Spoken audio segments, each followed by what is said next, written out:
ಕುಟುಂಬ, ಒಂದೇ ಬುಡಕಟ್ಟು, ಒಂದೇ ಮನೆ ದೇವರಿಗೆ ಪೂಜೆ ಮಾಡೋ ಕುಟುಂಬವದು.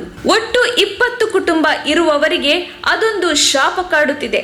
ಪ್ರತಿ 4-5 ವರ್ಷಕ್ಕೊಮ್ಮೆ ಅವರ ಮನೆತನದಲ್ಲಿ ಸಾವಾಗುತ್ತಿದೆ. ಅದು ಕೂಡ ಕೇವಲ ಅರ್ಧ ಕಿಲೋಮೀಟರ್ ದೂರದ ಅಂತರದಲ್ಲಿ. ಇಷ್ಟಕ್ಕೂ ಏನದು ಯಾಕೆ ಅಂತೀರಾ? ಈ ವರದಿ ನೋಡಿ. ಹೌದು, ನಾವು ಇವತ್ತು ಹೇಳಲು ಹೊರಟಿರೋ ಸ್ಟೋರಿ ನಿಜಕ್ಕೂ ನಂಬಲಾರದ, ಊಹೆಗೂ ನಿಲುಕದ ಸಂಗತಿ.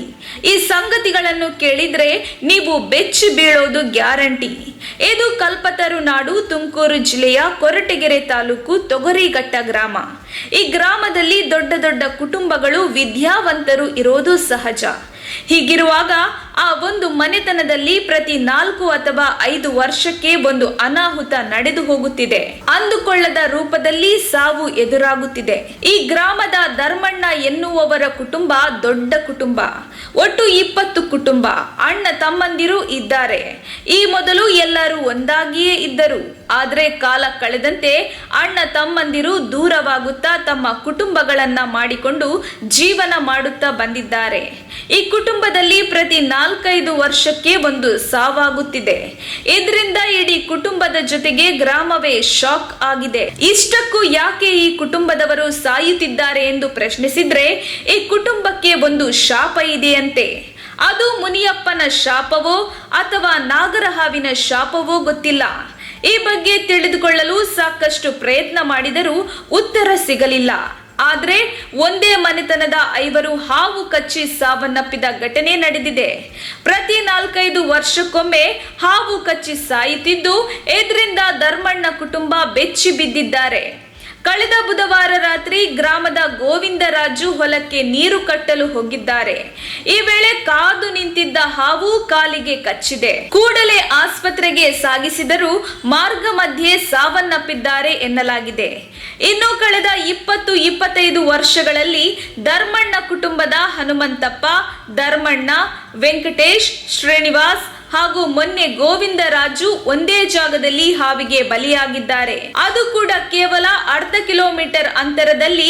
ಎಲ್ಲರೂ ಹಾವಿನ ಕಡಿತಕ್ಕೊಳಗಾಗಿದ್ದಾರೆ. ಹೊಲದ ಬಳಿ ಮುನಿಯಪ್ಪನ ಗುಡಿ ಇದ್ದು, ಈ ಮೊದಲು 20 ಕುಟುಂಬ ಸೇರಿ ಪೂಜಿಸಿ ಅಡುಗೆ ಮಾಡಿ ಮುನಿಯಪ್ಪನಿಗೆ ಪೂಜೆ ಮಾಡುತ್ತಿದ್ರಂತೆ.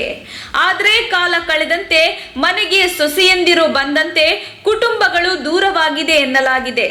ಇದೀಗ 4-5 ಕುಟುಂಬಗಳು ಸೇರಿ ಪೂಜೆ ಮಾಡುತ್ತಿದ್ದಾರಂತೆ. ಇದು ಕೂಡ ಹಾವಿನ ದ್ವೇಷಕ್ಕೆ ಕಾರಣ ಇರಬಹುದು ಎನ್ನುತ್ತಿದ್ದಾರೆ. ಈ ಹಿಂದೆ ತಮ್ಮ ಹೊಲದ ಬಳಿ ರಸ್ತೆ ಬದಿಯಲ್ಲಿದ್ದ ಅರಳಿ ಮರವನ್ನ ಧರ್ಮಣ್ಣ ಕಡಿದು ಹಾಕಿಸಿದ್ರಂತೆ. ಅದರ ಶಾಪದಿಂದ ಹೀಗೆ ಆಗುತ್ತಿರಬಹುದು ಎಂದು ಕುಟುಂಬಸ್ಥರು ಅನುಮಾನ ವ್ಯಕ್ತಪಡಿಸುತ್ತಿದ್ದಾರೆ. ಇನ್ನು ಶಾಸ್ತ್ರ ಕೇಳಿದ್ರೆ ಎಲ್ಲರೂ ಒಂದಾಗಿ ಸೇರಿ ಮುನಿಯಪ್ಪನ ಪೂಜೆ ಮಾಡಿದ್ರೆ ಸಮಸ್ಯೆ ಬಗೆಹರಿಯಬಹುದು ಅಂತ ಹೇಳಿದ್ದಾರಂತೆ.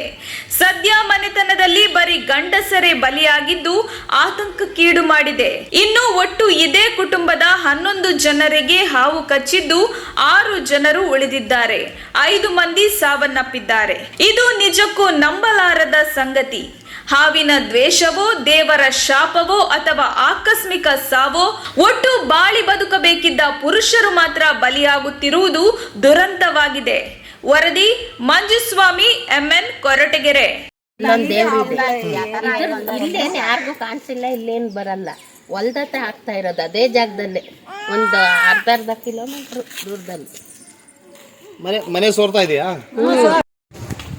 ಕೊರಟಗೆರೆ ತಾಲೂಕು ಒಳಮಳ್ಳಿ ಹೋಬಳಿ ಬಿಡಿಪುರ ಗ್ರಾಮ ಪಂಚಾಯಿತಿ ತೊಗರಿಘಟ್ಟ ಗ್ರಾಮದ ಮೊನ್ನೆ ನಮ್ಮ ಗೋವಿಂದರಾಜ್ ಎಂಬುವರು 15ನೇ ತಾರೀಕು 9:30 ಸಮಯಕ್ಕೆ ಮೆಣಸಿನ ಗಿಡಕ್ಕೆ ನೀರು ಹಾಯಿಸಲು ಹೋದಾಗ ಹಾವು ಕಚ್ಚಿ ಮೃತಪಟ್ಟಿರುತ್ತಾರೆ. 25 ವರ್ಷ, ಸುಮಾರು 25 ವರ್ಷದಿಂದ ಸುಮಾರು 12 ಜನಕ್ಕೆ ಹಾವು ಕಚ್ಚುತ್ತೆ. ಅದರಲ್ಲಿ 5 ಜನ ಮೃತಪಟ್ಟಿದ್ದಾರೆ. ಇನ್ನು 6 ಜನರಿಂದ 7 ಜನ ಎಲ್ಲ ಬದುಕೊಳ್ತಿದ್ದೀವಿ. ನಾವೆಲ್ಲ ಇಲ್ಲಾಸ್ತಿಗೆ ಹೋಗಿದ್ದೀವಿ, ರಾಹು ಕೇತು ಎಲ್ಲ ಪೂಜೆ ಮಾಡಿದ್ವಿ, ಏನು ಪರಿಹಾರ ಆಗ್ತಿಲ್ಲ ನಮಗೆ. ಏನಂದರೆ ನಮಗೆ ಬರೀ ಹಾವಿಂದೇ ಭಯ ಆಗ್ಬಿಟ್ಟೈತೆ. ಹೊಲ್ದ ಹತ್ರ ಹೋಗೋಕ್ಕಾಗಲ್ಲ, ಏನೂ ಅಲ್ಲ, ನಮಗೆ ಸಿಕ್ಕಾಬಟ್ಟೆ ಭಯ ಆಗುತ್ತೆ. ಇಲ್ಲಿ ಹೊಲದಲ್ಲಿ ಹೋಗೋಕ್ಕಾಗಲ್ಲ, ಇದೇ ಹಾವು ಅನ್ನೋದು ನಮಗೆ ಒಂಥರ ಮೈಂಡ್ ಅಪ್ಸೆಟ್ ಆಗಿಬಿಟ್ಟೈತೆ ಜನರಿಗೆಲ್ಲ. ಊರಲ್ಲಿ ನಮ್ಮ ಹೊಲದಲ್ಲಿ ಲೇಬರ್ಸು ಬರೋಲ್ಲ, ಯಾರು ಬರೋಕ್ಕೆ ಭಯ ಪಡ್ತಾವ್ರೆ ಇವಾಗ. ಅದಕ್ಕೆ ಏನು ಮಾಡೋಕ್ಕೂ ನಮ್ಮ ಮೆಣಸಿನ್ಕಾಯಿ ಎಲ್ಲ ಹಣ್ಣಾಗ್ಬಿಟ್ಟು ಬಿಡ್ಸೋಕ್ಕೆ ಸಮೇತ ಜನಕ್ಕೆ ಬರ್ತಾಯಿಲ್ಲ. ಈ ಥರ ಸಮಸ್ಯೆ ಐತೆ.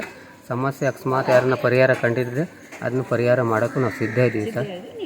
ಹೇಳ್ರಿ, ಯಾರನ್ನ ಅಕಸ್ಮಾತ್ ಇದ್ದರೆ TV9ನಲ್ಲಿ ನಮಗೆ ಸಹಕಾರ, ಪಬ್ಲಿಕ್ ಟಿವಿಯಲ್ಲಿ ಸಹಕಾರ ಕೊಡಿ ನಮಗೆ. ನಾವು ರಾಹು ಕೇತು ಕುಜ ಎಲ್ಲ ಪೂಜೆ ಮಾಡಿದ್ದೀವಿ.